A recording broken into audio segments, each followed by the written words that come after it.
Welcome to Unholy Inquiry, where each tale leads you deeper into a labyrinth of mystery waiting to be uncovered. This time, join us as we delve into Hercule Poirot and the case of the Vanishing Corpse, a fan-crafted story that pays homage to the genius and sophistication of Agatha Christie's iconic detective, Hercule Poirot. We are thrilled to have you with us on this captivating journey. Share your thoughts, let us know where you're tuning in from, and if you spot any details we missed, your feedback is invaluable. Together, let's continue to shape even more thrilling enigmas. Chapter 1. The Body That Wasn't There. The scream shattered the silence like glass. It rang out from the cliffs above the Côte d'Azur, shrill and human and unmistakably filled with horror. By the time the echo faded, the storm had already begun. Lightning cracked the sky in jagged blue veins, followed by the rolling boom of thunder that seemed to shake the old house perched on the cliff's edge. Wind lashed the shutters. Rain hit the panes like thrown stones. And in the drawing-room of Villa Alouette, Hercule Poirot's gaze narrowed. "Mon Dieu," he murmured, rising with unsettling calm. That was not the cry of someone merely surprised. That, Hastings, was terror. They found her standing at the threshold of the guest room, her silk dressing gown soaked through, her face pale beneath smeared makeup. Lady Margaret Hensley, a dowager of poise and titles, was shaking uncontrollably. She pointed a trembling hand toward the open door behind her. "He was there," she whispered. "God help me, the man was dead, and now he's gone." The room smelled faintly of iron. The bedsheets were rumpled, one pillow missing. A smear of something dark stained the edge of the mattress. Poirot stepped closer, his shoes silent on the Persian rug. No body, no weapon, no sign of struggle, only an ominous absence. Ah, but human nature, Hastings, it never changes. In the absence of evidence, the mind invents its own horrors. Lady Margaret clutched the arm of Inspector Marchand, who had arrived from Nice less than an hour before the storm. "He was a stranger," she insisted. "I never saw his face. Only his hand, hanging off the bed. Cold, lifeless. There was blood. And now—" Marchand looked to Poirot helplessly. "There's no body. The doors were locked from the inside. Windows barred. No prints. No blood trail. It's as if the corpse simply vanished." "Non," Poirot corrected gently. "Nothing simply vanishes. It is we who fail to see." Poirot surveyed the room with his usual meticulous grace. The bed was unmade, but oddly only on one side. A glass of water sat untouched on the nightstand. The candle had burned low, but not fully down. Time of the alleged death? Recent. Within the last hour, perhaps less. And yet, no corpse, no blood pool, only that smudge on the mattress corner, and a faint indentation. "Tell me, madame," Poirot said, turning to Lady Margaret, "were you alone before you found this apparition?" She blinked. "Yes, I had retired early, but the storm, I couldn't sleep. I came down to fetch a book from the library.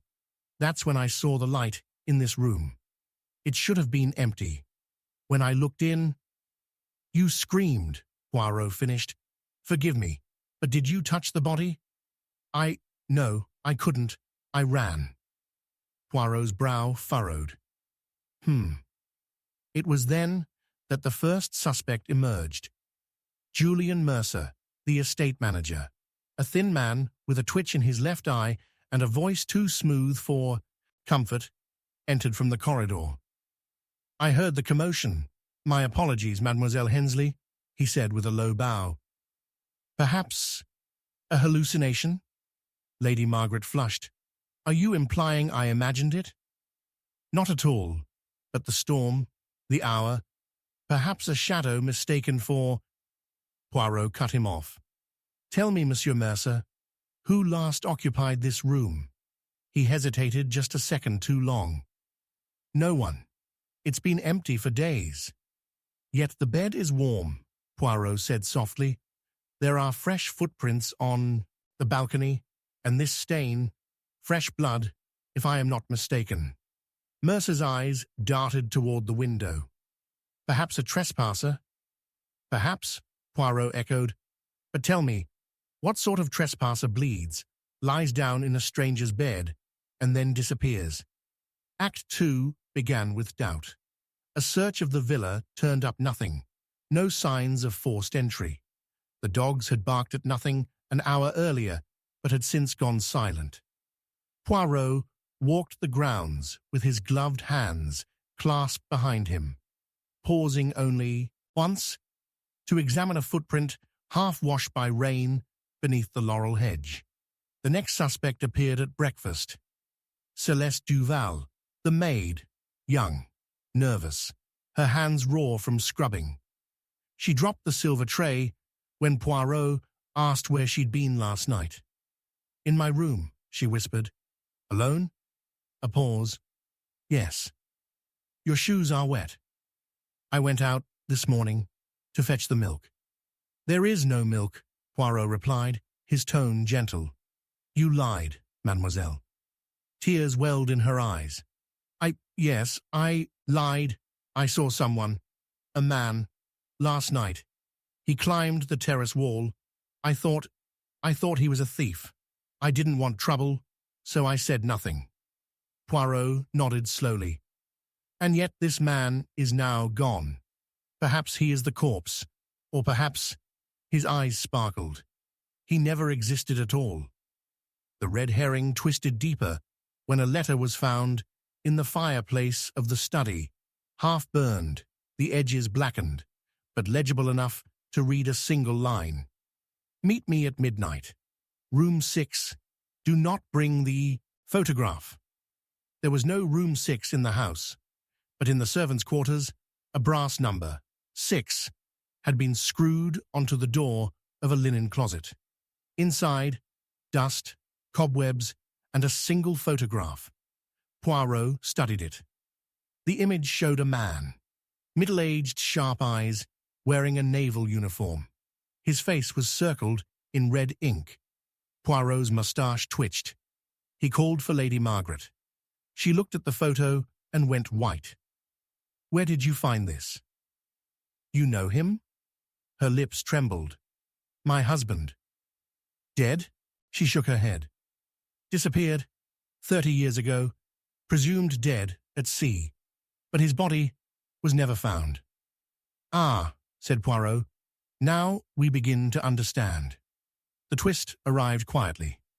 That evening the housekeeper, Mrs. Ellings, an austere woman of few words, confessed something odd. I saw a man in the corridor yesterday, she said. He looked like someone else, but older. I thought I imagined it. Poirot pressed her. Who did he resemble? Mrs. Ellings hesitated. Julian Mercer. By the time Act 3 arrived, the storm had passed, but the tension had only thickened. Poirot gathered them all in the drawing room. Lady Margaret, Mercer, Celeste, Inspector Marchand. I have, mes amis, solved the puzzle of the vanishing corpse, he announced. And as always, it begins with motive. He turned to Lady Margaret. You lied. You knew the man. He was your husband. He did not die at sea.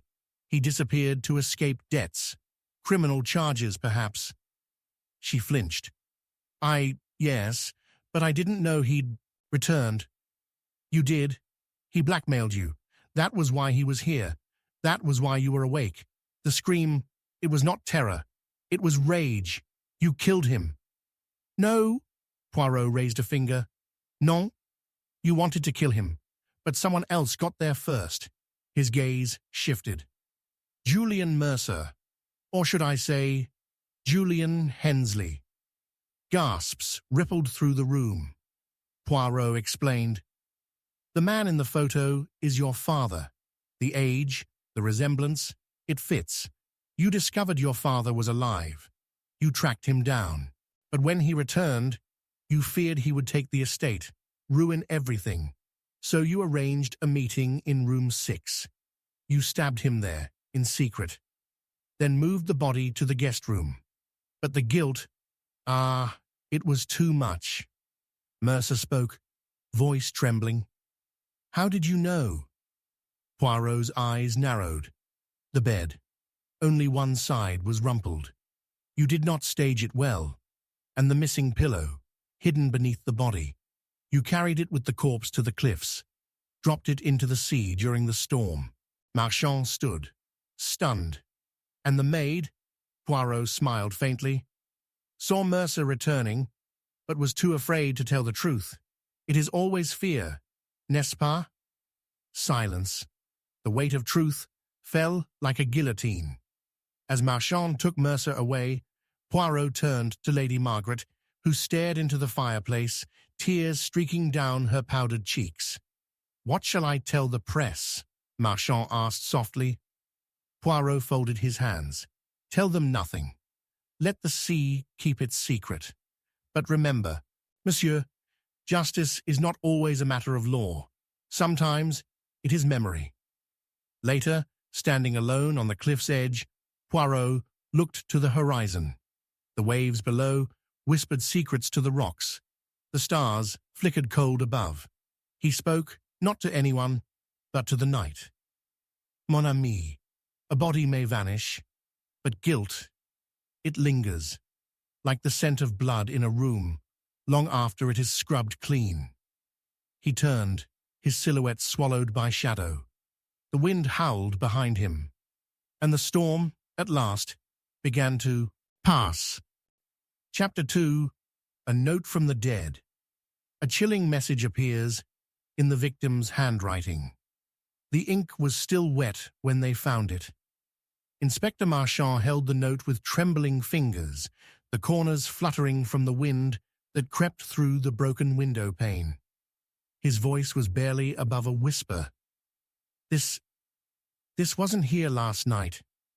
The paper, cream-colored and lined with gold trim, bore a single sentence in dark blue ink, elegant, flowing cursive that could not be mistaken. "I was murdered. The killer walks among you." It was signed Emilien Vautrin, the man who had been found dead just 2 days ago. Poirot said nothing at first. His eyes studied the note, not as one examines a clue, but as a connoisseur might inspect a forgery. A long pause. The candle beside him flickered in the draught. He reached into his waistcoat for his pince-nez, placed them delicately upon his nose, and leaned closer. "Oui," he murmured, almost to himself. "It is his hand. But the question, mon cher Marchand, is not what the message says, nor even who wrote it. The question is when." A storm growled in the distance, a low rumble rolling across the hills like the footsteps of a giant. The manor, Chateau Belmarais, seemed to shudder beneath it. Dust floated in the air, like old secrets disturbed. Poirot stood, straightened his cuffs, and turned toward the others in the study. 3 faces watched him from the shadows, each lit by the uneasy glow of the chandelier. Madame Delphine, Vautrin, Emilien's widow. Elegant, cold, wrapped in widow's black, though her mourning felt rehearsed. Her lips were painted too red, her eyes too dry. She glanced once at the note, then quickly looked away. "It must be a joke," she said too quickly. "A tasteless one." Henri Dubois, the family lawyer, balding, sweat-beaded, with the nervous habit of adjusting his glasses every few seconds. "Impossible," he said. "I handled his affairs myself. Emilien's handwriting was unique. If this is not a forgery, then—" he faltered. And finally, Armand Vautrin, the younger brother. Tall, brooding, with a military bearing, and a cold, simmering hatred in his eyes. "He's dead," he said flatly. "Whoever's playing this game wants to rattle us. It won't work." Poirot tilted his head. "Oh, but it already has, non?" Emilien Vautrin had died under curious circumstances, an apparent heart attack during dinner. There had been no scream, no struggle. One moment he was toasting the table with vintage cognac. The next he had collapsed, his face contorted in something between surprise and fear. The coroner declared it natural causes, stress, age, overindulgence, but Poirot had remained unconvinced. "Too convenient," he had said to Hastings in a letter. "A man like Emilien, obsessive, calculating, paranoid, does not simply drop dead in a house filled with enemies." And now, this note. A note in Emilien's own hand. Posthumous, impossible, or perhaps not. Act 1 turned back upon itself, like a serpent, eating its own tail. Delphine had her secrets. Poirot watched the way she touched her necklace whenever Emilien's name was mentioned. The necklace, black pearls, but one was chipped. He noticed it instantly. Such things rarely chipped unless struck. But by what? Henri Dubois flinched each time Poirot looked his way. His alibi for the night of the death was airtight. Too airtight. "I was in my study, reviewing Emilien's last testament," he said. He had recently made changes. "What changes?" Poirot asked softly. Dubois hesitated. "He removed someone." "Who?" "Armand." The younger Vautrin's face tightened. "Lies." "Non," Poirot said, calm as always. "But it is not the lie that interests me, monsieur. It is the reason for the truth." The more Poirot investigated, the more twisted the portrait of the family became. Emilien had been cruel in business and colder in family. He kept records of everyone's debts, financial and emotional. A ledger was found in his study, filled with names and numbers. Beside Delphine's name, the word infidèle. Beside Armand's, trahison, and Dubois, extortion. He had known their secrets, and someone had silenced him for it. The second act began with fire. Late that night, the study was found ablaze. The flames were small, quickly extinguished, but the desk drawer had been forced open, its contents charred.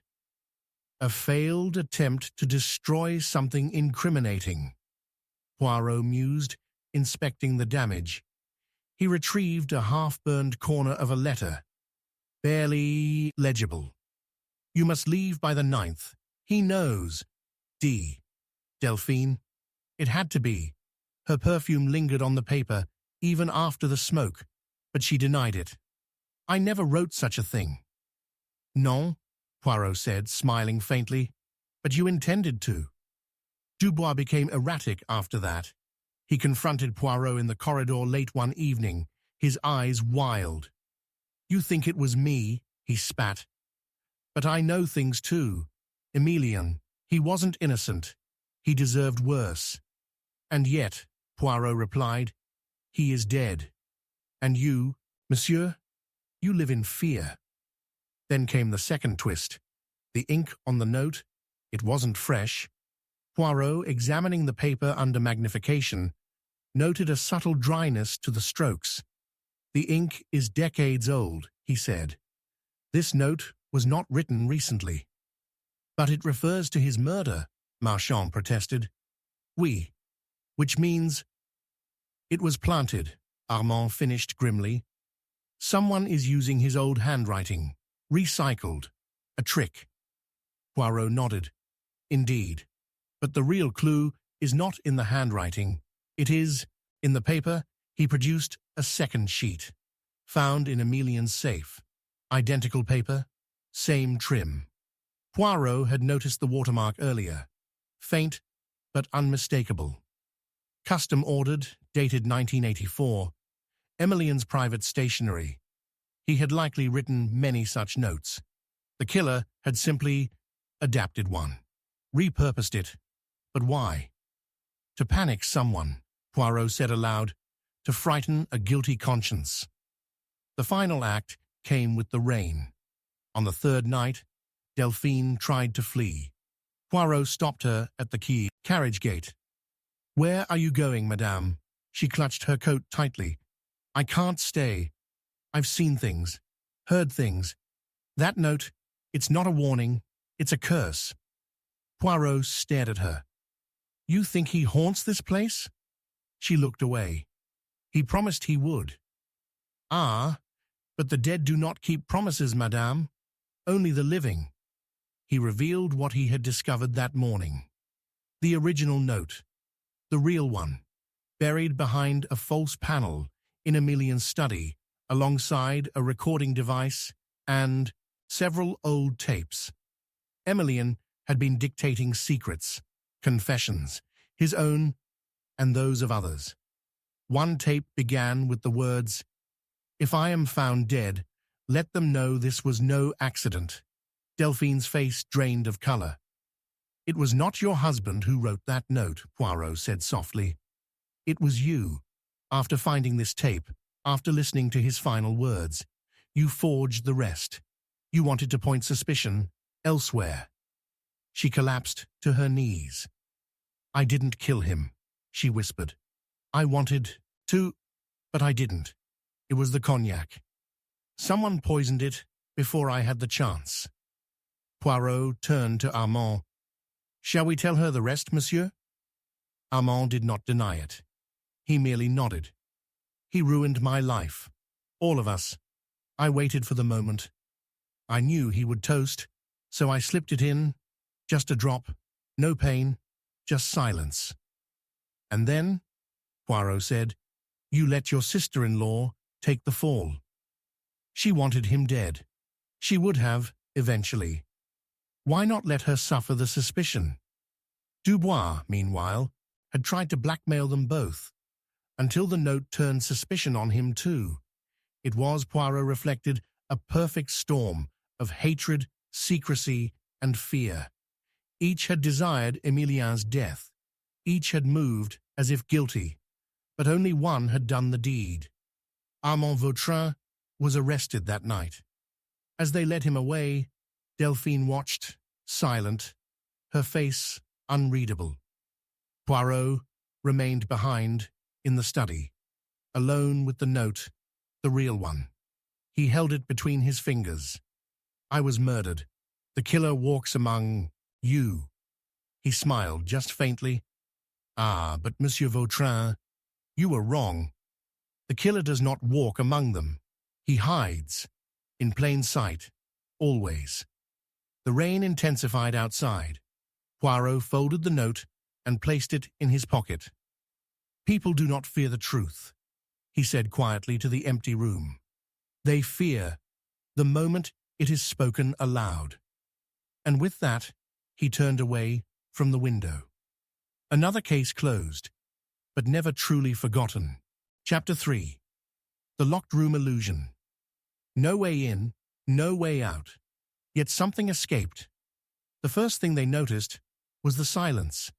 It wasn't the quiet of sleep, nor the hush of a peaceful morning. It was the kind of silence that feels wrong, too complete, too final. The maid, Elise, stood frozen outside the study door, her tray of tea trembling in her hands, the porcelain rattling softly. "Monsieur Leroux has not responded," she whispered. "I knocked, twice, but—" Inspector Marchand arrived, first. He turned the handle.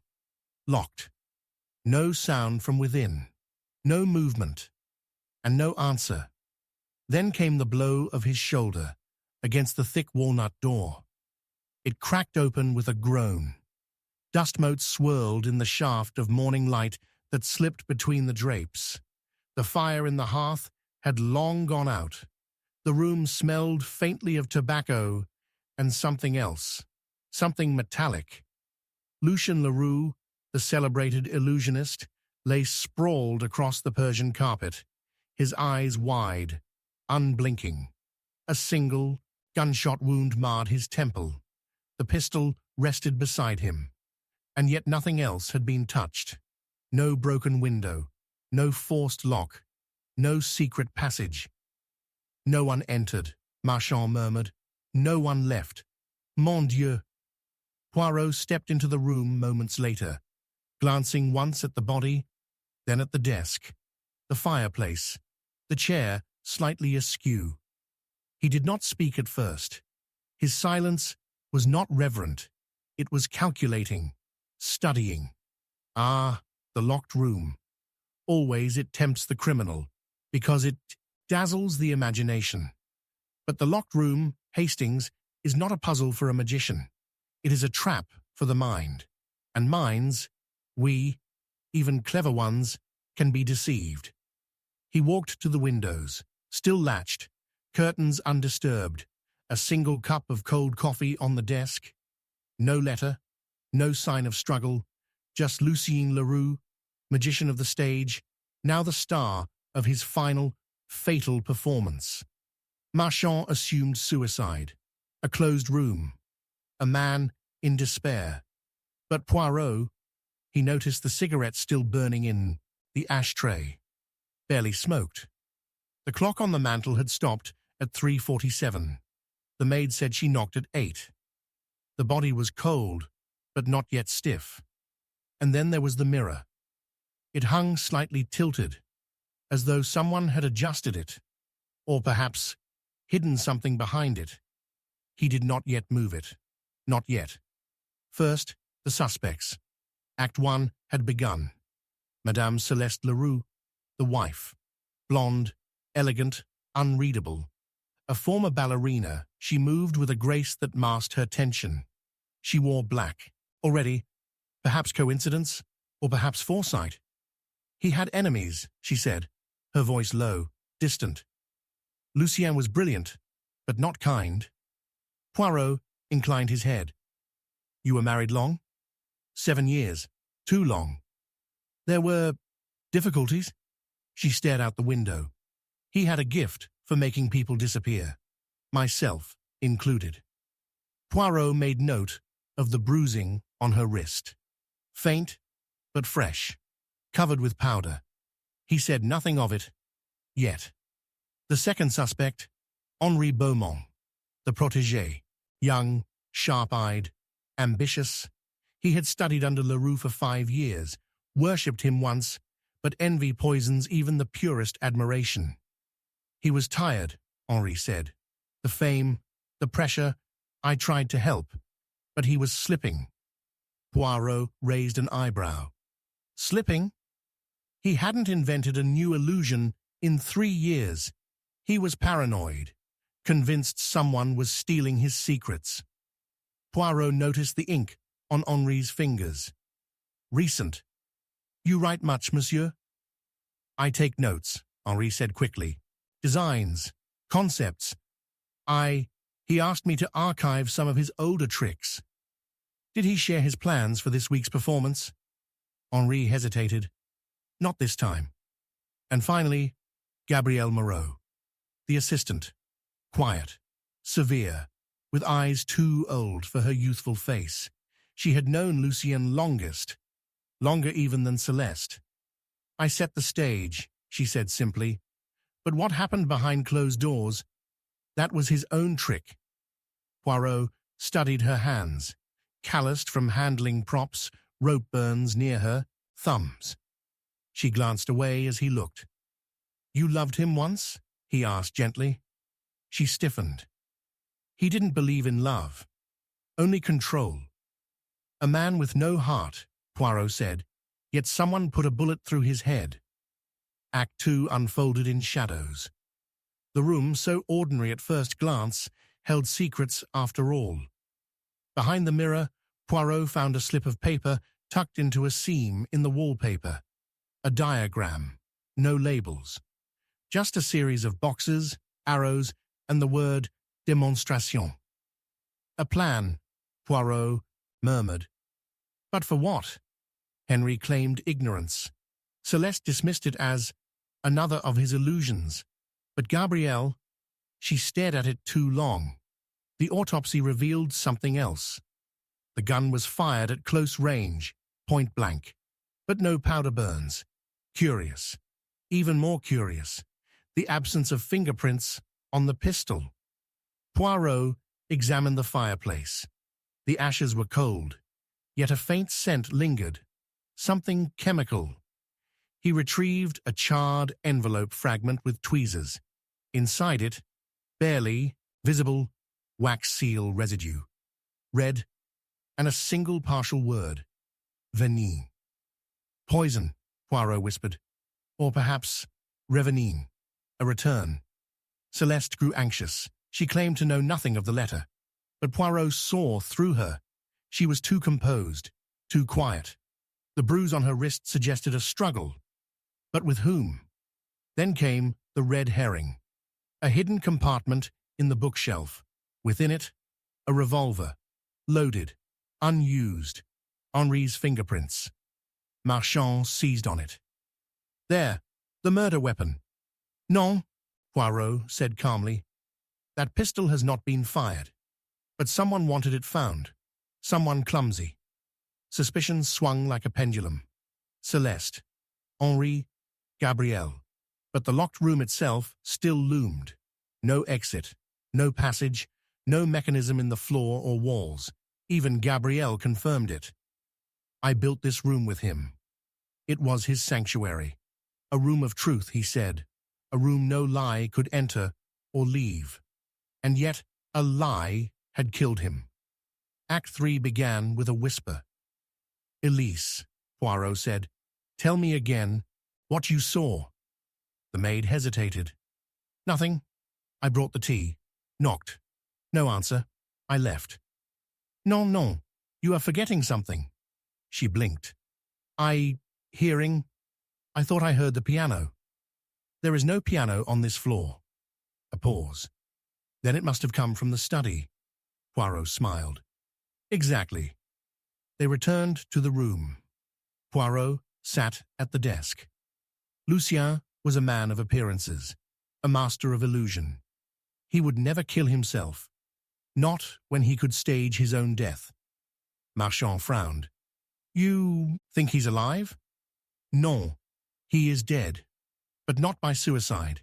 He was lured into this room, locked in, poisoned, slowly. When the toxin took hold, he grew disoriented, sat at his desk, perhaps played a few notes on a recording device, and then the coup de grace, a final bullet, but fired not by him. Poirot rose, walked to the bookshelf. Behind here, Gabrielle. She said nothing. He pressed a panel. It clicked. A section of the shelf swung inward. A crawl space, narrow, hidden. She knew every corner of this house, Poirot said. She helped build it, assisted in every illusion. She knew where to stand, to remain unseen, where to hide, and how to disappear. Gabrielle stepped back. He deserved it. Poirot nodded slowly. He humiliated you. For years, stripped you of your name, your light, yourself. He promised the stage would be mine, she said, voice rising. He promised I'd be the star. Then he gave everything to Henri, gave me to his wife, like a servant. So you used his own trick, against him, Poirot said. Locked the door from within, hid behind the wall, slipped out after the shot, left no trace. But the note? Marchand asked. Poirot held it up. Written by Gabrielle, months ago. A draft for a performance. She reused it, made it seem like suicide, but forgot one thing. He pointed to the clock. The bullet was fired at 3:47, but the power went out at 3:30. The clock stopped then, so either the gunshot came earlier or someone wound the clock afterward. Only someone who wanted to confuse us would do such a thing. Gabrielle stood in silence. You murdered him, Poirot said, with elegance, with cruelty, with his own illusion. She looked down. I made him disappear. Poirot walked to the door. But illusions, mademoiselle. illusions only fool the eye, not the mind, and certainly not Hercule Poirot. As Gabrielle was taken away, Henri turned to Poirot. Was it justice? Poirot's expression was unreadable. That depends, monsieur, on whom you ask. But justice, like illusion, often comes at a cost. He looked once more at the room. The fireplace, the desk, the tilted mirror. Human nature never changes, he murmured. We hide behind mirrors, walls, secrets, but in the end, the truth finds its way out, even from a locked room. And with that, he left. The door swung shut behind him. Locked, but no longer a mystery. Chapter 4. Whispers at Midnight. Someone knows the truth, but they're too afraid to speak. The whisper came just after the 12th chime. Poirot paused, teacup mid-air, his senses instantly alert. The manor was silent, save for the rhythmic ticking of the grandfather clock in the hall. And yet through the darkness and the hush, it came again. A voice, faint, frightened, no louder than a breath carried on shadow. He knows, it said. He saw everything. The detective rose, silent as a phantom. Himself. He did not knock, nor call out. Instead, he moved with care to the corridor, where a single candle flickered near the end of the hall, left there by someone too hurried or too nervous to return it to the sconce. A gust of wind swept through the cracked window, extinguishing the light, plunging the corridor into momentary blackness. When Poirot opened the door to the room from which the whisper had come, it was empty. No trace of anyone. Only the lingering scent of rosewater and fear. Fear is a curious perfume. It reveals itself not through the nose, but through the behavior of people, their silences, their avoidance, their trembling hands. Ah, Hastings, you must always watch the people, not the crime. Crimes are acts. People are stories. The setting was the sprawling and decaying Château d'Argenteuil, perched atop a wooded hill like a sleeping ghost. The body had been discovered 2 days prior. Etienne Carville, a reclusive publisher of political memoirs, found hanging by a silk tie in his study. At first, it was believed to be suicide, but Poirot had arrived at the invitation of an old friend who whispered words too intriguing to ignore. He knew something he should not have known. The body was found slumped in a velvet chair, head tilted, neck marked, but there were bruises beneath the collar, fingertips, a detail missed by the provincial doctor. There was no note, no sign of forced entry. The door had been locked, the windows sealed, yet someone had murdered. Etienne Carville and someone else had been too afraid to admit they had seen it. Act 1 opened with the crime and the chaos. Etienne's death had sent ripples through the manor, though not sorrow. The inhabitants, family, staff, and a few lingering guests seemed more relieved than grief-stricken. Poirot observed them from the edge of the parlor, the scent of rain pressing against the window panes. A storm approaching. There was Madame Sylvie Carville, the wife, statuesque and poised, a former opera singer whose voice had long since fallen silent. She wore mourning black, but her eyes gleamed too brightly. My husband was troubled, she said, as though rehearsed. He'd been growing paranoid, writing strange things. Poirot's eyebrow lifted. Strange? He claimed he had uncovered something, a scandal, but he refused to tell me, said it was too dangerous. Dangerous indeed. Poirot later found her alone, in the music room, playing a single, trembling note on the grand piano. D sharp, again and again. A symbol, a memory. The second suspect, Julien Morel, Etienne's stepson, an artist with a sharp temper and darker debts. He had been living at the estate for months, his studio funded by Carville's reluctant generosity. "You think I killed him for money?" he snapped when Poirot questioned him. "If I'd wanted to kill him, I wouldn't have left the bloody door locked." "A curious choice of words, monsieur," Poirot murmured. "But no, I do not think you killed him for money. Not yet." Julian's paintings revealed something stranger. One canvas, unfinished, depicted a man falling through a mirror. When Poirot asked about it, Julian merely muttered, that was his fear, that someone was watching through the glass. And lastly, the housemaid, Léonie, young, pale, soft-spoken. She hovered at the edges of rooms, eyes always darting toward the corners. When Poirot questioned her gently, she dropped a tray. "I didn't see anything," she stammered. "I heard, maybe, something, but I was asleep. Please, monsieur, I don't want to be involved." Poirot did not press her. Not yet. Fear closes the mouth, but it opens the hands. And Léonie's hands were always trembling. Act 2 unraveled with whispers and clues. In Carville's private study, still sealed, Poirot uncovered a curious collection. Newspaper clippings, government letters, and a torn page from a diary. The entries stopped abruptly 3 days before his death. The last line read, "If they find out I have the copy, it will be the end of me." A copy of what? Poirot returned to the parlor, where the fire had long since burned to ash. He addressed the room. "Monsieur Carville did not die by his own hand," he announced. "He was murdered." Gasps, denials, averted eyes. But Sylvie Carville only raised her eyebrows. "By whom?" "Ah," Poirot smiled gently. "That is the question, n'est-ce pas?" Julien laughed bitterly. "No one could have entered.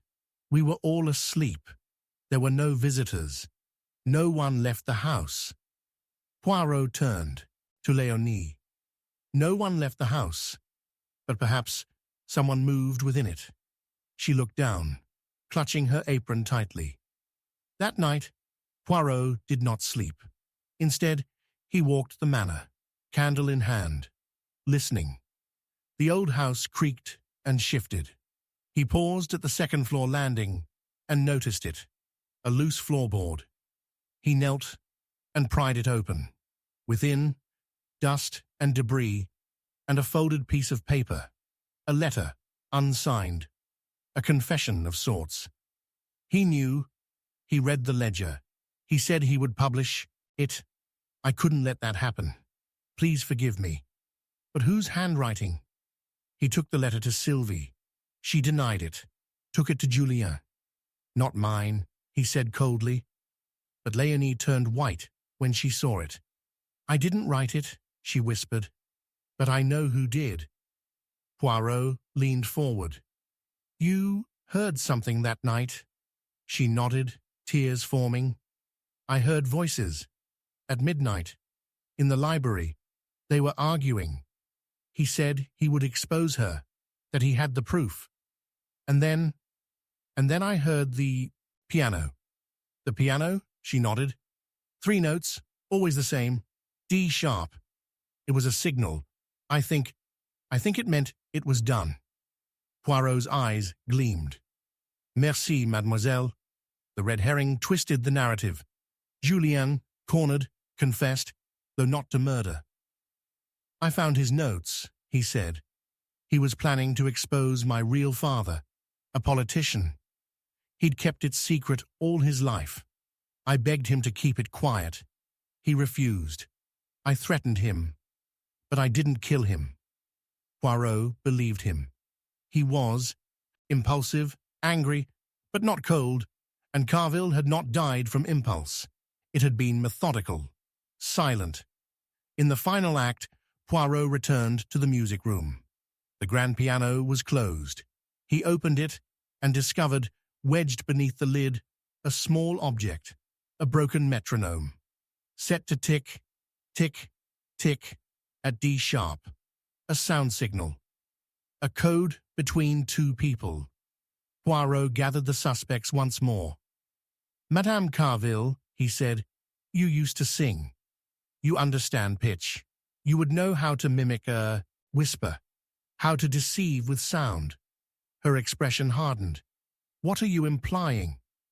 "That you and Léonie shared more than just a hallway. You confided in her. She trusted you.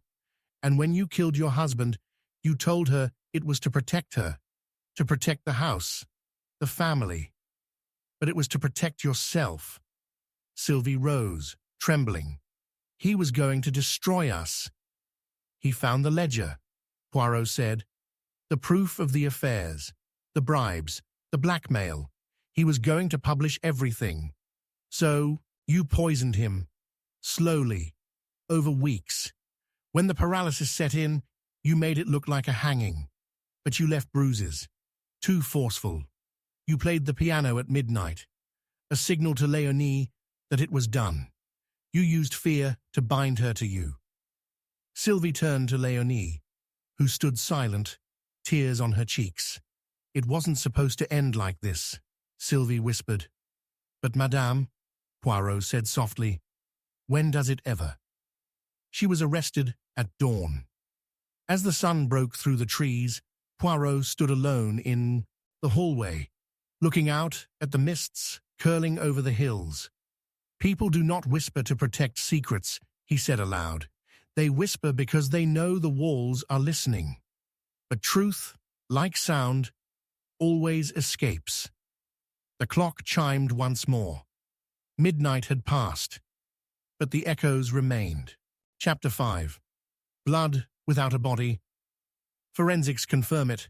Someone did die here. But who? It started with blood. A pool of it. Fresh, dark, still wet in places, staining the marble floor of the conservatory like an accusation. The trail stretched 4 feet, splattered along the wall, a streak across the edge of the piano. But there was no body, no weapon, no sign of a struggle. Just blood. "Enough," said the police surgeon, "to indicate massive internal injury. Enough to kill." And yet, no one was missing. Poirot bent down slowly, observing the arc of droplets with a discerning eye. A violent release, not a slow seep.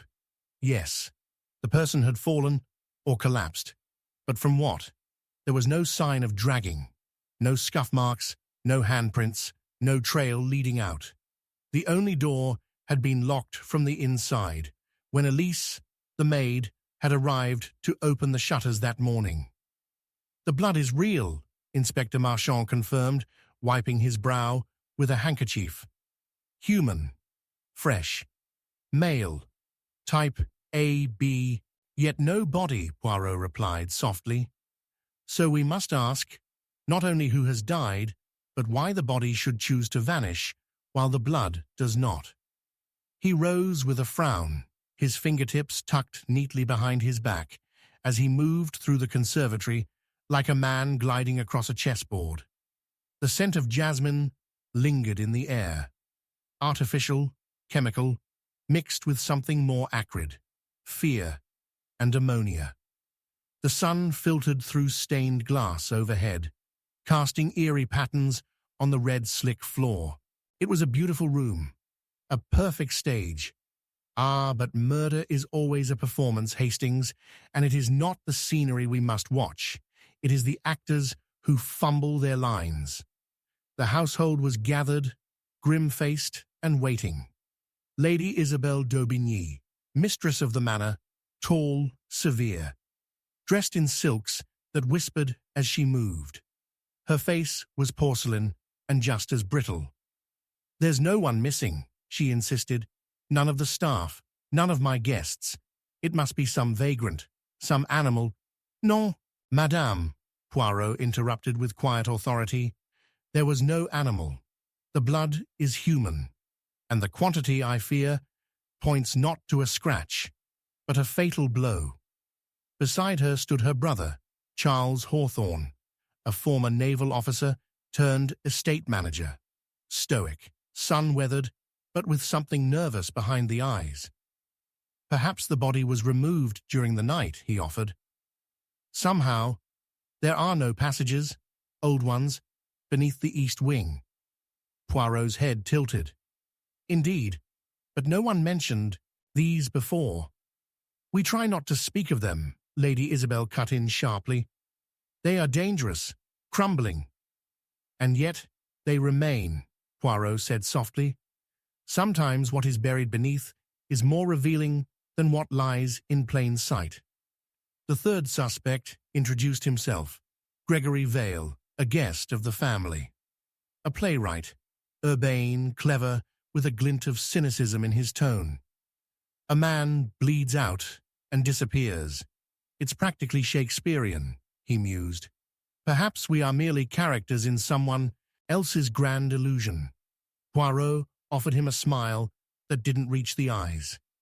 And if so, monsieur, one among us is also the author of a very real tragedy.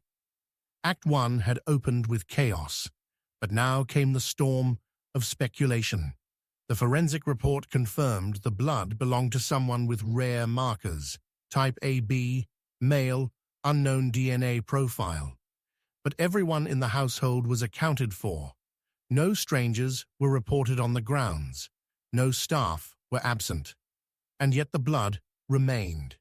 And with it, a single other clue. A torn piece of fabric, black, velvet, expensive, found lodged beneath the edge of the conservatory bench. Poirot pocketed it gently. Later that evening, as the rain came down in sheets against the high windows, Poirot returned to the drawing room where the fire snapped and hissed and the air smelled faintly of old books and bourbon. He sat, observing each person as though watching a symphony, with one instrument playing slightly off-key. Lady Isabel sipped her brandy with practiced grace. Too practiced. Charles stared into the flames. Gregory smoked, but his hands were shaking ever so slightly. And Poirot, he asked nothing. Not yet. He listened. Act 2 revealed itself not with a bang, but a whisper. It was Elise, again. The maid. She came to Poirot late in the night, white-faced and trembling. Monsieur, she whispered, there was someone in the east wing last night. I heard them. After midnight. The door to the old chapel was open this morning. Poirot raised an eyebrow. And what did you do? I closed it, she said, and said nothing. I was afraid. He nodded gently. It is always fear, mademoiselle, but now is the time for courage. Together, they entered the east wing. The chapel, long unused, was coated in dust and decay. But not entirely. Poirot noted the faintest footprints in the filth, and there behind the pulpit, he found it.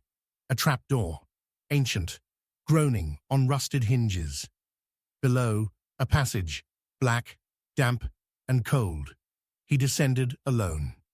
The tunnel led not to a hidden exit, but to a forgotten crypt, and within it, a tarp. Beneath the tarp, nothing. No body, no object, only the scent of old death. But Poirot's eye caught something else. Scratched into the stone above the altar, half erased, JH 19. The rest was lost to time. He emerged, dust-coated, and went straight to Charles. Tell me, monsieur, who is JH? Charles blinked. I don't know. Do not lie. Not now. He swallowed. Jonathan Hawthorne. My grandfather. The crypt is his? Charles nodded. And who used it last? A pause. No one? Since my brother. There it was. The twist. Your brother? Julian. He vanished 10 years ago. After an incident. We said he ran away. That's what Isabel told the papers. Poirot's eyes narrowed. Tell me about this incident. Charles hesitated. Then, a girl, found dead in the forest. No evidence, no trial, but suspicion. Julian disappeared that night. We never heard from him again. Poirot exhaled slowly. until now. Gregory. Vale overheard the conversation. That night, Poirot caught him in the library, poring over newspaper clippings, hands stained with ink. "You are looking for him," Poirot said. "I think he's alive," Gregory replied. "Or was. I saw someone, 2 nights ago, in the window, watching." Poirot stepped closer. "And why, monsieur, did you not say this before?" Gregory looked away. "Because I was afraid of what it might mean." The final act came with the second twist. A coat was discovered, buried in the orchard, black velvet, torn at the sleeve, blood-soaked, inside the lining, a name. Julian Hawthorne. South, he had returned, or someone had worn his coat. Poirot gathered them in the drawing room once more. "The blood," he began, "belonged to Julian Hawthorne. There is no doubt now. He returned to this house in secret. Perhaps weeks ago. He lived in the tunnels, in the chapel, watching, perhaps even planning. Lady Isabel stood. And now he's dead." Poirot nodded. "Oui. Someone killed him in the conservatory and removed the body before morning." Charles's voice shook. "But how?" "We searched every room." Poirot turned to the hearth. "Because you did not look here." He moved to the fireplace, pressed a hidden panel. It swung open, revealing a narrow chute, large enough for a man. On the other side, one of the old cellars. He was dragged here, burned, reduced to ash. It was why the fire was kept so high yesterday, why the scent was masked with brandy. Lady Isabel gasped. Charles turned, white. But it was Gregory who stepped forward. "He found me," he whispered, 2 nights ago. In the chapel. He said he wanted revenge, that he would tell the world what they'd done. I tried to stop him. We fought. He hit his head." Poirot was silent. "It was an accident," Gregory insisted. "But I panicked. I called Charles. He helped me." Poirot looked at Charles. "And you, monsieur?" "He was going to destroy her," Charles said. "Isabel, everything she built, the family name. I couldn't allow it." The room was quiet. Only the fire crackled. Poirot nodded, slow and solemn. "Then you both must face what you have tried so hard to bury." Marchand took them away. Outside, the storm had passed. The house stood still once more. Poirot lingered in the conservatory, staring at the bloodstains, now faded to brown. "Blood without a body," he murmured, "but never a murder without a soul. That, Hastings, is the real tragedy, when the crime lives on long after the corpse is gone." And with that, he turned, the echo of his footsteps lost in the silence that followed. Chapter 6. The Widow's Smile. Grief-stricken, or hiding something monstrous. The first thing Hercule Poirot noticed wasn't the body. It was the smile. A subtle lift at the corner of her mouth, so faint it might have been a trick of the candlelight. But Poirot knew better. Grief bends the mouth downward. It swallows the eyes. This smile was something else entirely. Controlled, rehearsed, as if mourning were merely a role, and she, a well-practiced actress, delivering her final scene. They found the body at dawn. Vincent Raventon, wealthy shipping magnate, patron of the arts, husband of the exquisite Eleanor Raventon, collapsed in the conservatory beside his prized white orchids, a crystal glass shattered at his feet. The room was undisturbed, no signs of violence, no forced entry, and yet the expression frozen on his face was unmistakably one of fear. His eyes wide, his mouth parted mid-breath. Death had come quickly, and it seemed with intention. Poirot stood in the doorway, hands clasped behind his back, observing as the forensics team moved about with whispered urgency. Rain streaked the glass, and thunder rolled in the distance like a warning. On a side table, untouched and still warm, sat 2 cups of tea, one half drunk, one full, and beside them a single gold wedding band, removed and left in the center of a linen napkin, a symbol or a farewell. Eleanor sat across the room, veiled in black, her posture impeccable. She did not cry. She did not tremble. Her hands were still. Her gaze met Poirot's as he approached, steady, cool, but unreadable. A smile, again, just at the edge of her lips. "He died quickly," she said, as though discussing a dinner guest who had departed early. "The doctor believes it was his heart. Vincent was not a young man." "No," Poirot replied calmly. "But even old hearts do not usually stop in silence, madame. There is struggle. There is panic. And yet, you heard nothing?" "I was upstairs, asleep." "Of course. Ah, but human nature, Hastings, it never changes.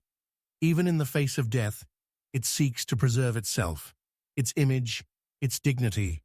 But grief, it does not smile so easily." Act 1 opened with the chaos of assumption. The coroner's report was inconclusive. Poison was suspected, but no trace had been found in the teacup or the wine. No signs of trauma. And yet Vincent had not simply died.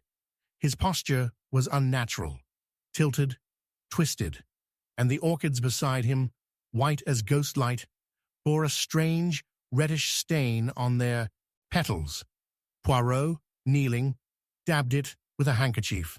Not wine, something thicker, more deliberate. 3 suspects emerged swiftly, each tethered to the dead man in different ways, each with a motive veiled in civility. First, of course, was Eleanor, the widow, former concert pianist, once the toast of Paris salons, married into wealth, retired from music, known now only as a perfect hostess. Rumors had long followed her, quiet affairs, whispered threats of divorce, but nothing had ever been proven. She spoke with the serenity of someone above suspicion, and that Poirot knew was often the most dangerous kind of suspect. Then came Simon Keller, Vincent's protégé and estate advisor. Sharp, handsome, eager, too eager. He'd been dining with the Raventons the night before. "Vincent was under pressure," Simon explained. "Business deals falling through. Rumors of embezzlement. I tried to help. I swear I did." Poirot noticed the tremble in his hands. "Did you share tea with him this morning?" Simon blinked. "Number I left early. Before dawn." "And where did you go, monsieur?" A pause. "Back to the office. Alone. Convenient. Unprovable." But Simon's nervousness rang false. Not like guilt, but fear. Of what or whom? Finally, there was Madame Cressida Vale, Eleanor's closest friend and Vincent's fiercest critic. A woman of fire and principle, once a radical journalist, now aging into elegance, with a penchant for Scotch and sharp observations. "He deserved worse," she muttered, when Poirot interviewed her. "Vincent ruined people with a signature. He hid his cruelty behind money." "And yet you remained close to his wife," Poirot noted. Cressida's eyes narrowed. "Don't mistake friendship for loyalty." "Ah, yes. There it was, not a threat, but the sound of a door, barely ajar, a glimpse of a darker truth." Act 2 revealed its secrets slowly. Poirot spent the afternoon walking the estate. The storm had passed, but the ground remained wet, sodden with secrets. Near the greenhouse, he discovered fresh boot prints, too large for Eleanor, too narrow for Simon, matching no one in the household. Inside the greenhouse, among the exotic plants Vincent had so prized, Poirot found something else. A gardening glove, tucked beneath a fern, stained with the same red substance found on the orchid. He lifted it with care. Beneath the glove, soil disturbed, recently buried, a box, small and metal. Within it, vials, empty, one labeled only Atropa Belladonna. Belladonna, deadly, nightshade. Poirot returned to the house with the box beneath his arm and summoned Eleanor. She arrived promptly, composed as ever. "Madame," Poirot began, "you are a musician. You understand timing, rhythm, silence." Her brow arched. "Go on." "I believe your husband was murdered in the precise manner a pianist might execute a silent crescendo, subtly, with elegance, and with devastating finality." He placed the box before her. She didn't flinch. "I found this in the greenhouse." Still, she remained composed. "He was going to leave you," Poirot said gently. "The ring on the napkin. His estate, recently changed. All to be given to someone else, someone younger."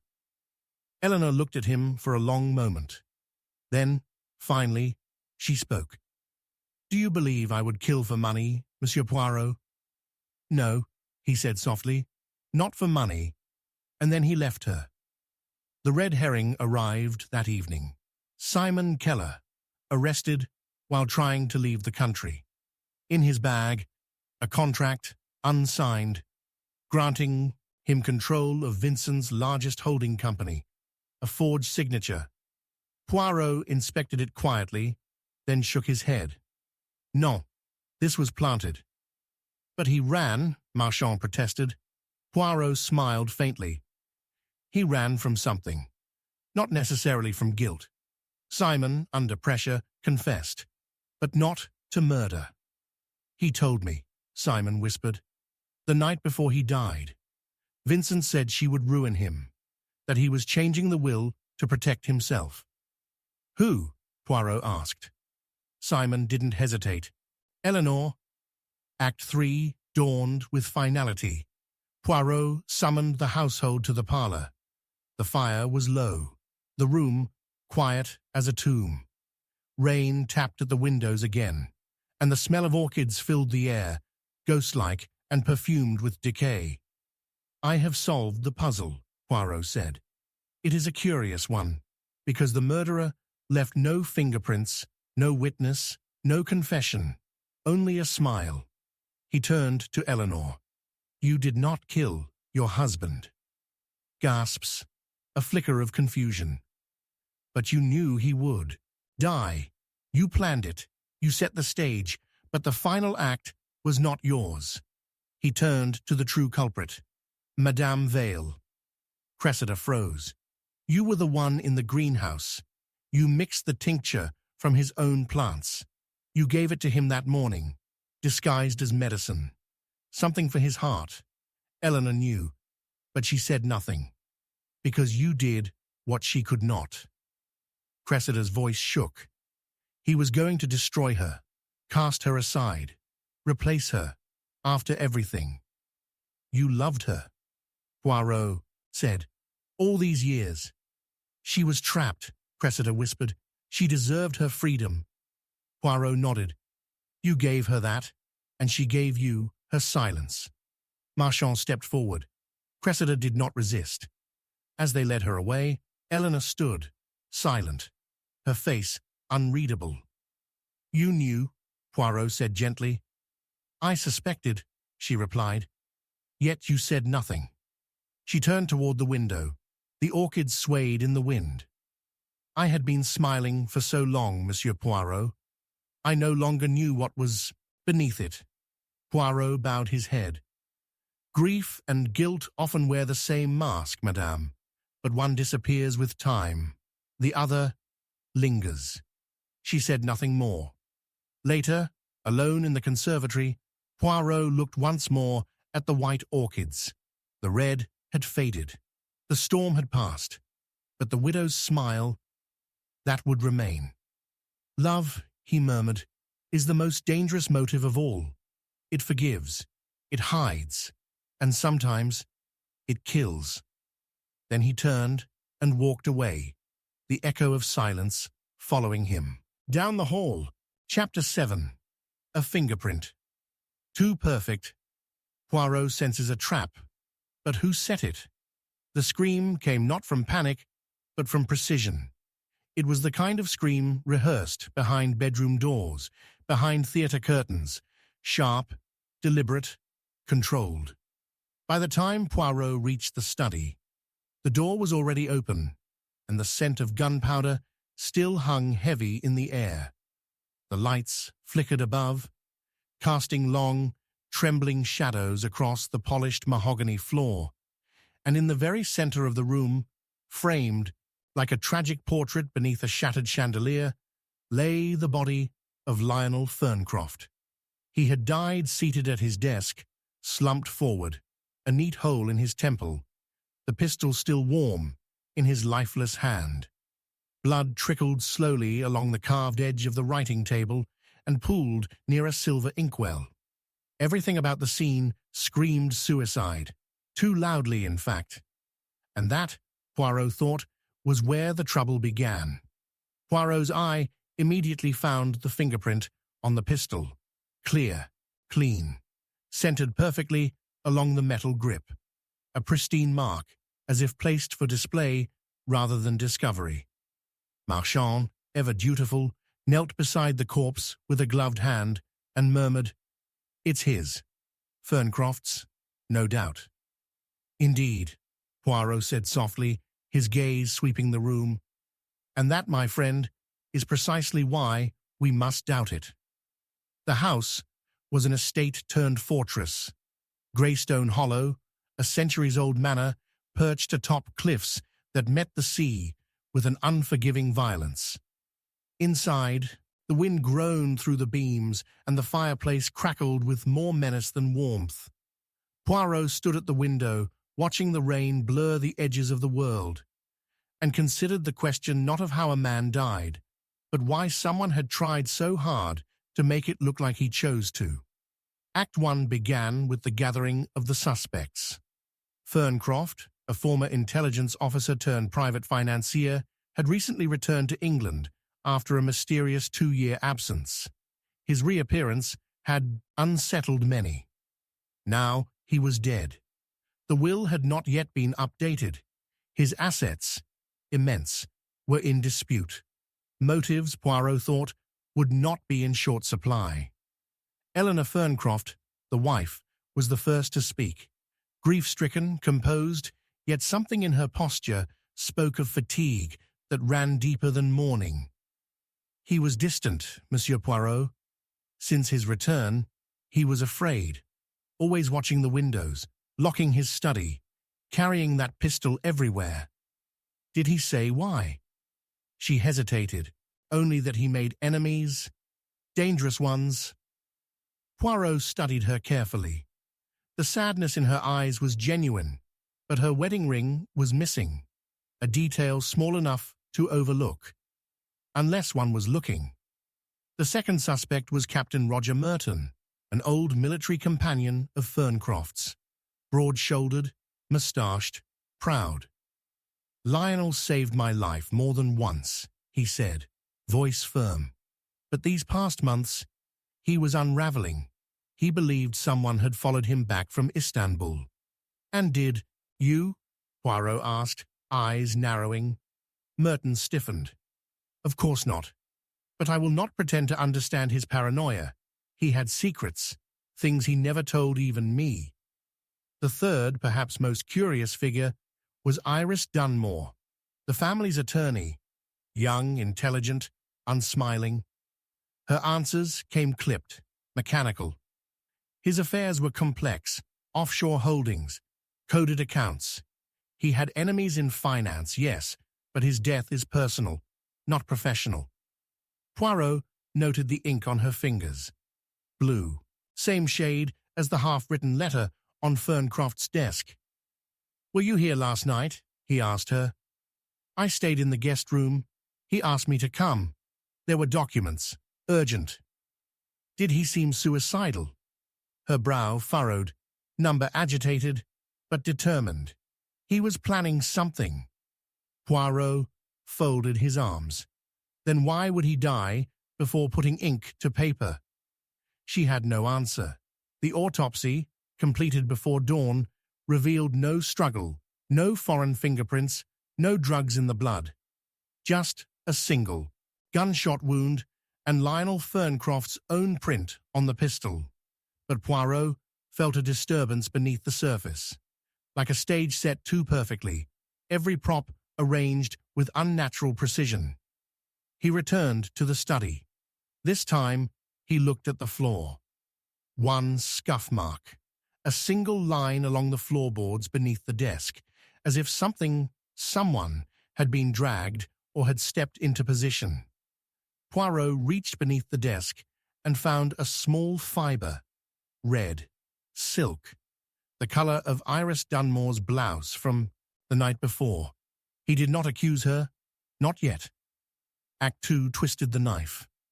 A letter was found in the fireplace, partially burned. Poirot rescued it delicately. It was addressed to E, and it read, "They know. If I do not act now, it will be too late. You must trust me."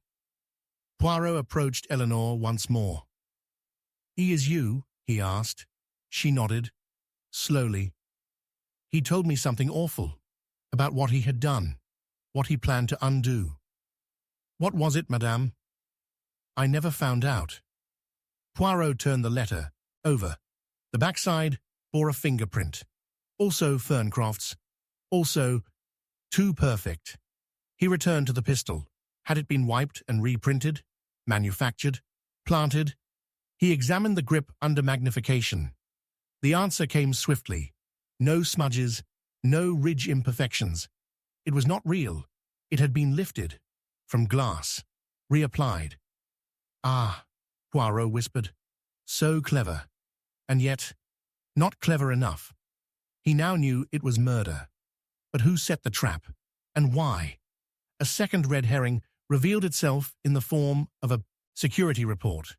Captain Merton had returned from the continent 2 nights prior, and the customs list revealed he had transported a case, sealed, unsearched, marked as diplomatic. Poirot asked him about it. "Tools," Merton said. "Old army tools, kept in storage." Poirot asked to see them. The case was empty. "You lied," he said. Merton growled. "Number Y didn't kill him. I brought back something he asked for, an old dossier. He said it was leverage, protection." "Where is it?" "Burned. He made me destroy it." The dossier was gone, but its ashes were found in the fireplace, mixed with the remains of the letter. 2 separate burns. Same night. Poirot gathered the 3 suspects. This was no suicide, he said. It was staged. A fingerprint, copied and transferred. A letter burned, another half-written. A scuff on the floor. Someone stood behind Lionel Ferncroft, close enough to place the pistol, to pull the trigger, and to vanish. "Who?" Eleanor asked, her voice low. Poirot turned to Iris. "You killed him." She stiffened. "You feared he would speak, that he would ruin you, that he would confess to his part in the scheme." "What scheme?" Eleanor asked. Poirot turned. Lionel, Captain Merton, and Iris, together, they had orchestrated a financial betrayal overseas, millions siphoned. But Lionel's conscience returned. He wanted to come clean. "To protect you, madame. You, whom he loved still. The ring on the napkin, left not in anger, but in freedom." Iris remained silent. "You feared exposure," Poirot continued. "So you came to the manor early. You lured him into the study. You shot him. You pressed his own fingerprint onto the pistol using a lifted sample. You placed it with care. Then you scuffed the floor when you fled. But even perfection leaves behind imperfection." Finally, Iris spoke. "I was trying to stop him," she said. "He would have ruined us all." Poirot's voice was soft. "And now you have ruined yourself." Marchand took her away. Poirot remained once more alone with the body. He stared at the print on the pistol, now exposed for the illusion it was. So neat, he said aloud. So clean. But justice? Ah, justice is never so tidy.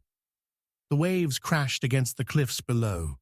Poirot turned, his silhouette lit by the dying fire.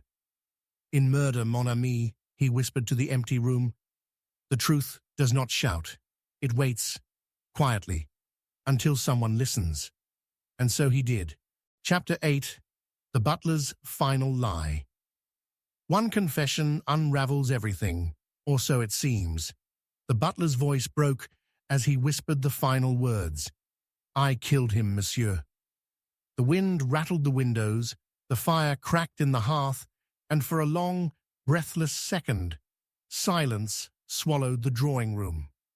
Outside, the moors groaned beneath the weight of a rising storm, and inside Hawthorne Manor, Hercule Poirot narrowed his eyes, not in judgment, but in calculation. James Willoughby, the faithful butler of 33 years, stood with his back straight, hands clasped, eyes cast low, not with guilt, Poirot thought, but with something far more dangerous, resignation. A man ready to carry a burden, not necessarily his own. I poisoned the master's wine, Willoughby said. Mixed with laudanum, he passed quietly. I did it for peace. His voice was quiet. Too quiet. Ah, Poirot said softly, moving closer. And you chose, now, to confess. Why? Because the truth is ugly, monsieur, and it belongs to no one else. In that moment, Poirot sensed it. Not the unraveling of a mystery, but the beginning of a deception so intricately constructed it required its own confession to survive. A trap, yes, and one baited with an old man's weary eyes, and a lie that came too easily to be truth. Earlier that day, Sir Alaric Hawthorne had been found slumped over in his study, dead from apparent heart failure. The room had been locked from the inside.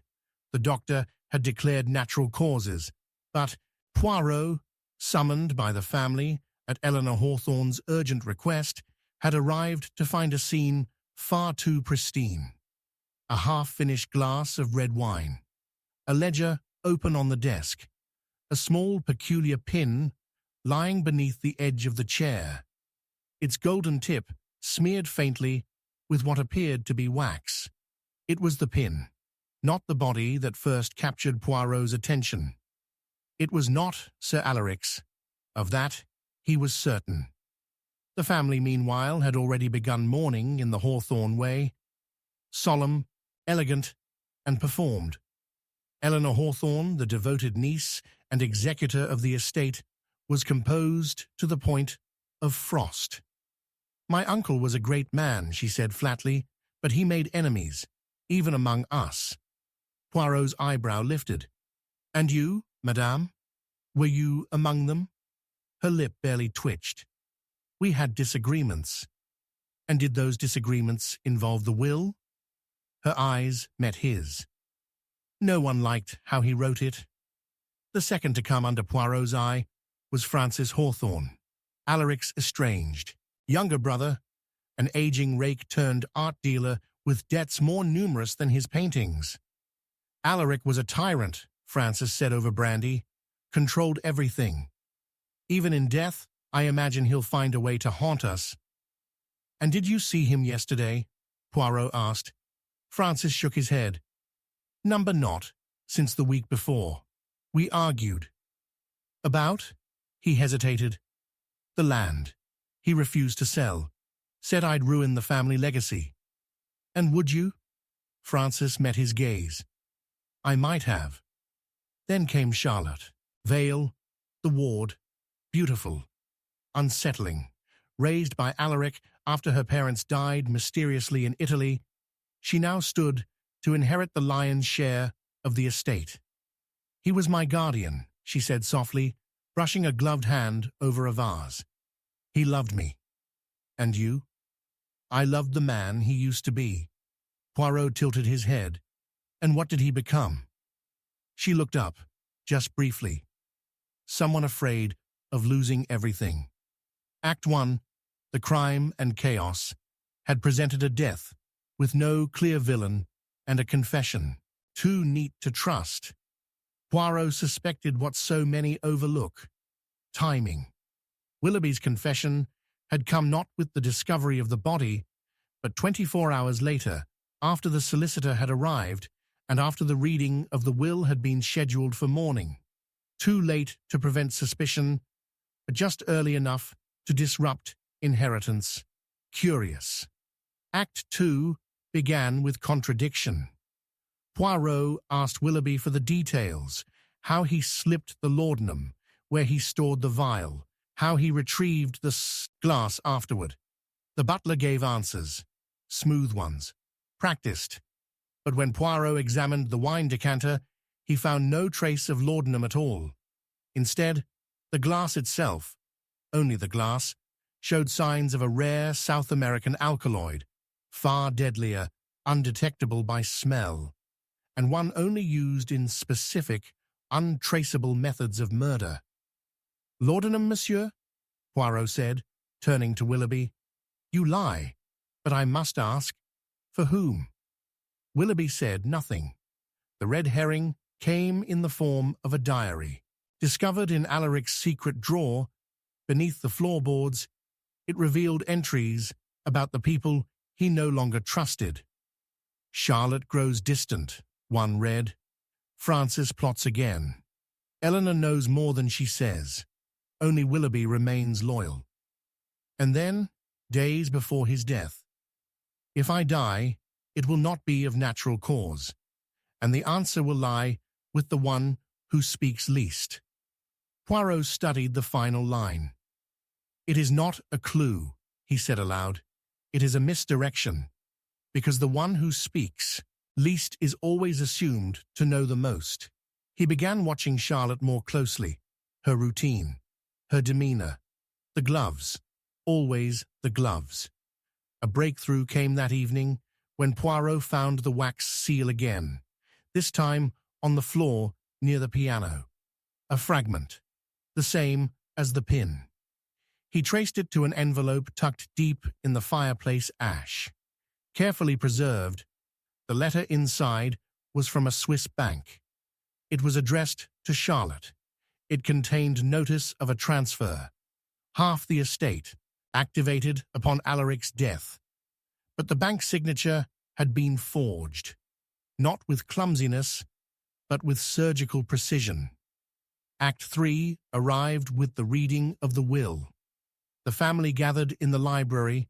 The solicitor, an old man with shaking hands, read aloud, "To my niece Eleanor, I leave the ancestral lands.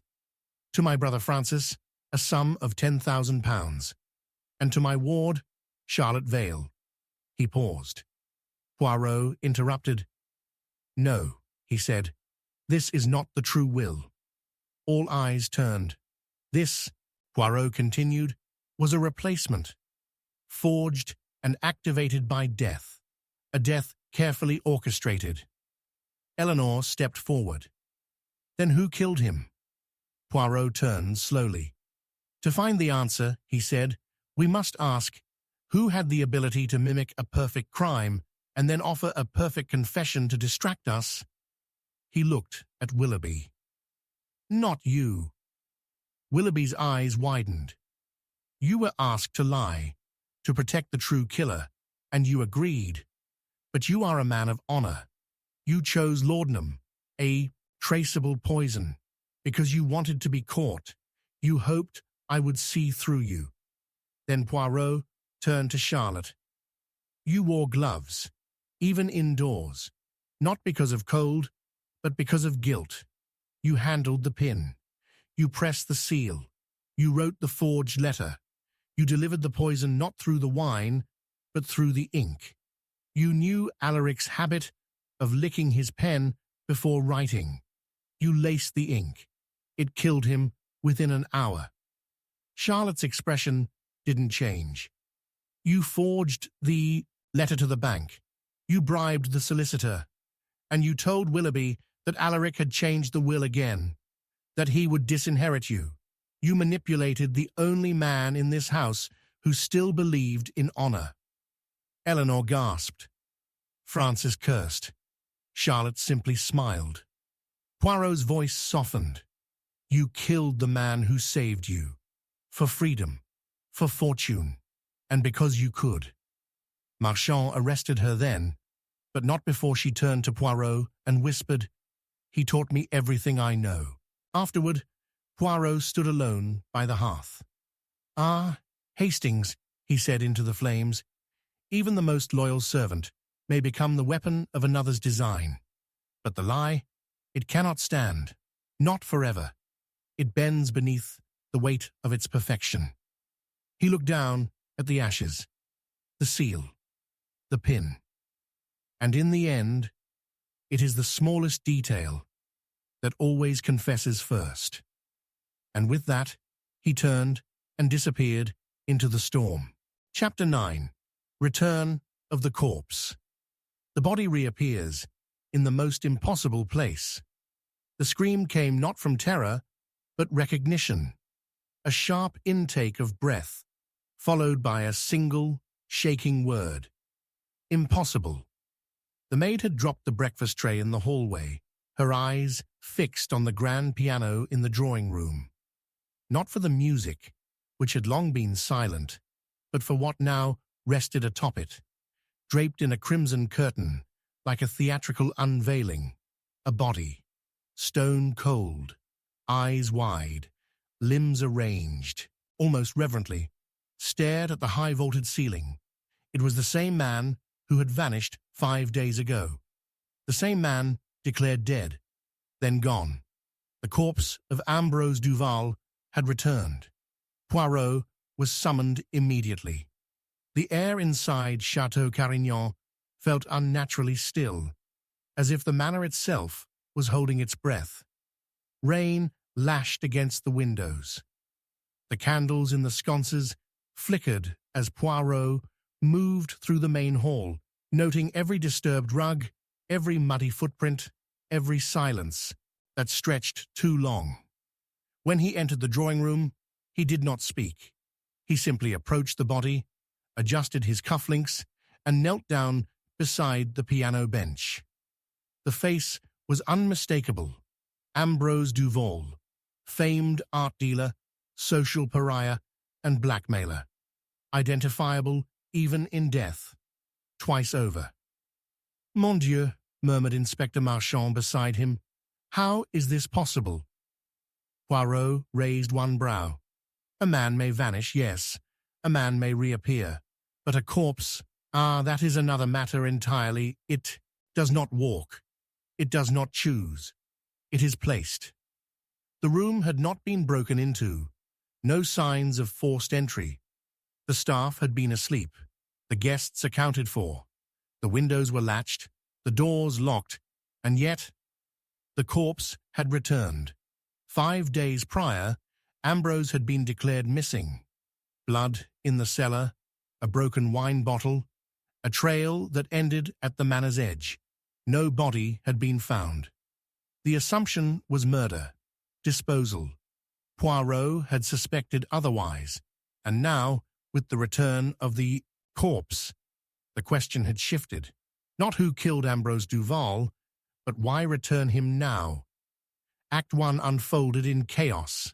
The household, shaken from its routine of quiet deceit, spilled over with accusation. Ambrose had been detested by all who knew him. His return, cold, theatrical, and perfectly timed, felt like a message. There was Margot Duval, the widow in name only, estranged, but still legally bound. She stood in the corner of the room, her expression unreadable, wrapped in a silk robe, and, silence. He was cruel, she said flatly, and clever. If anyone could arrange their own corpse, it was Ambrose. Poirot turned to her, gently. But, madame, even the clever do not place themselves on pianos. Next was Vincent Harrow, the protégé. Young, ambitious, too polished. He had taken over Duval's gallery in the city and stood to inherit everything not claimed by Margot. "I was in Paris the night he vanished," he insisted. "I returned this morning for the memorial." "And yet," Poirot said, "you did not go to the chapel. You came here." Vincent offered a thin smile. "Curiosity, that's all." Then came Lady Evelyn Moore, once Ambrose's client, then confidant, then perhaps something more. "He had secrets," she said softly, her hands gloved despite the warmth. "About everyone. But he feared one thing: silence. He couldn't stand being ignored, even in death. Each of them had reason, each had opportunity, and now each had a corpse staring back at them." Poirot examined the body with his usual precision. The lips were blue, the fingertips slightly curled. Death by asphyxiation, perhaps, but no bruising, no ligature marks. Under the collar, an injection site. Faint. Recent. Poirot's eyes narrowed. Act 2 unraveled slowly. The coroner confirmed the cause: a paralytic agent. Fast-acting, undetectable without deep inspection. It would have left Ambrose conscious, but unable to move. A cruel death. A silent one.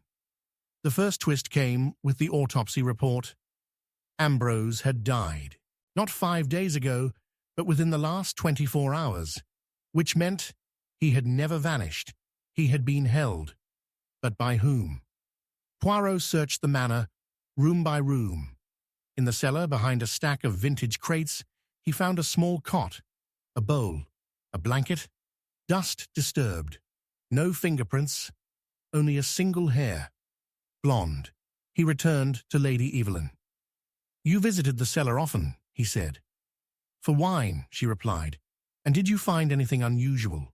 She hesitated. "Once. A sound. I thought it was rats." "No, madame," Poirot said. "It was guilt." A red herring emerged from an unlikely place: Ambrose's own journals, found hidden in a hollowed book in the study. They revealed not just blackmail, but manipulation. Letters he forged, affairs he invented. He had been planning one last performance: a fake disappearance, a resurrection, a final leverage over everyone. But someone had turned the trick on him. The second twist came with the discovery of a hidden camera in the study. Recently installed, taped over. Poirot removed the film, developed it himself. It showed the moment Ambrose was placed atop the piano. A cloaked figure, careful, slow, and then a gloved hand, dropping a brooch Poirot had seen before. He confronted Margot. "You loved him," he said. "I hated him. Yet you helped him fake his death." She blinked. "What?" Poirot paced slowly. Ambrose planned to vanish, to rise again, ruin everyone, and claim the last word. But he needed help. Someone to hold the keys, to keep him hidden. You did, but someone else found him first." His voice quieted. "Vincent Harrow." Vincent laughed. "Ridiculous." "Non," Poirot said calmly. "Your alibi is false. You returned a day early. You discovered the plan, and you made your own. You let him die. You injected him. Then you returned him." Vincent's mask cracked. "He deserved it." Poirot nodded. "Perhaps. But you must still answer for it." Margot stepped forward. "He blackmailed me for years. He ruined my life." Poirot turned to her gently. "And yet, madame, you were not the one who placed him upon the piano. You grieved. He used you." Margot closed her eyes. He always did. As Vincent was taken away, Poirot stood in the drawing room, staring at the piano. "A man's death," he said, "should be a quiet truth, not a performance." He turned to Marchand. He returned not for justice, but for revenge, and in doing so, ensured his own. The storm passed, the candles burned low, and Ambrose Duval, returned at last, was finally taken away for good. Poirot lingered by the piano. "Ah, Hastings," he murmured, "it is always the corpse that tells the truth, even when it is silent, even when it is late." And with that, he stepped into the morning light. Chapter 10. Poirot's Deadliest Deduction. The final twist changes everything you thought you knew. The letter arrived soaked in rain and blood. The housekeeper found it on the doorstep just after dawn, slipped under the heavy oak door during the storm. The envelope was unmarked, the wax seal broken, and inside a single sheet of cream-colored paper, the words scrawled in a hurried, trembling hand, "He was never who he claimed to be. The truth dies with me. M." By the time Poirot held it in his hands, the signature had begun to bleed into the paper. But the message was clear. The case was not closed. And worse, it had only just begun. Poirot stood alone in the study of Ravenhall Manor, the fire casting a slow, amber glow across the room. The rain had not yet stopped, and the ticking of the grandfather clock behind him marked the seconds with a certainty the case lacked. Around him, silence, not the peace of completion, but the thick, heavy quiet of something unresolved. A thread left, unpulled, and now pulled tight. "Ah," Poirot murmured, "when the lies begin to unravel, mon ami, they do not gently fall away. They snap." The previous night, the investigation had ended, or so it seemed. The supposed killer, Vincent Ralston, had confessed. The weapon had been found, the motive neatly placed. Poirot had delivered his final speech in the drawing room. The guests had gasped. The police had arrested. And yet in Poirot's mind, something had remained. Too perfect, too complete. Justice, like truth, he had often told Hastings, is rarely symmetrical. And now, with a bloody letter and a dead man's warning, that symmetry shattered. The letter had been written by Martin Quill, the manor's long-serving groundskeeper, quiet, invisible, and as it turned out, very much murdered. His body was discovered an hour later in the greenhouse, beneath the orchids he tended each morning. Poison. No struggle, no sign of forced entry. Just a man silenced before he could speak. Act 1 reopened with dread. Poirot called the household together once more. The rain had begun to taper, but tension thickened in its place. The suspects returned, faces familiar, yet altered by time and revelation. Lady Adrian Ralston, the matriarch, her silver hair twisted into a perfect chignon, her gaze sharp as frost. "Surely this is a mistake, Monsieur Poirot," she said, her voice clipped, aristocratic. "You unmasked the killer yourself." "Oui, madame," Poirot replied, "but sometimes one unmasks a puppet and forgets to look for the hand beneath." Beside her, Nicholas Ralston, her son. Stoic, distant, a man who wore control like armor. He had wept when Vincent was arrested, but Poirot noticed that his hands no longer trembled. The relief was too pure, too absolute. And then Veronica Clark, the governess, the only one who had believed Vincent innocent. "Martin was kind," she said softly. "He helped me once, when I was new here. He knew things, but he was afraid." Poirot nodded. "Yes, and now he is dead." Act 2 unfolded like a poisoned blossom. Poirot returned to the greenhouse, examining the space as if it were a stage. He walked slowly, observing the soil, the scattered tools, the watering cans still dripping. Near the orchids, he found a single footprint, smaller than Martin's, delicate, female, recently placed. He questioned Lady Adrienne about the orchids. They were Martine's obsession, she said, but not yours. She tilted her head. I am not a gardener. No, Poirot agreed. But you are a woman of order, and these flowers, they represent chaos, overgrowth, beauty without discipline. You would have hated them. She smiled. Perhaps. Later that day, Poirot discovered a second note, hidden in Martine's cabin beneath the floorboards, written weeks before. A draft, never sent. He's not Vincent. He never was. I saw the birth records. If I speak, I die. Poirot stood, silent for a moment. Then let us speak for you, he whispered. He confronted Nicholas next. Tell me, monsieur, why did you not speak up even once when your brother was accused? Nicholas looked away.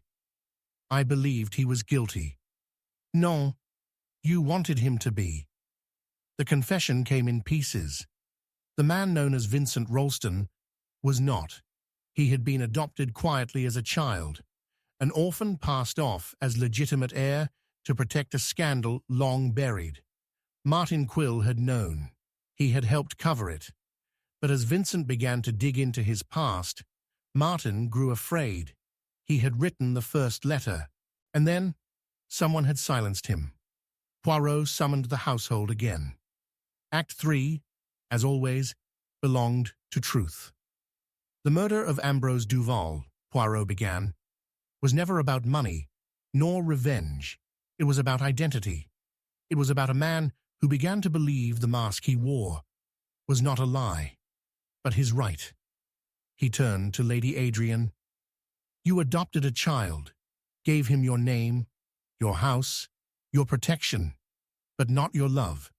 And when he began to ask who he was, you called it betrayal.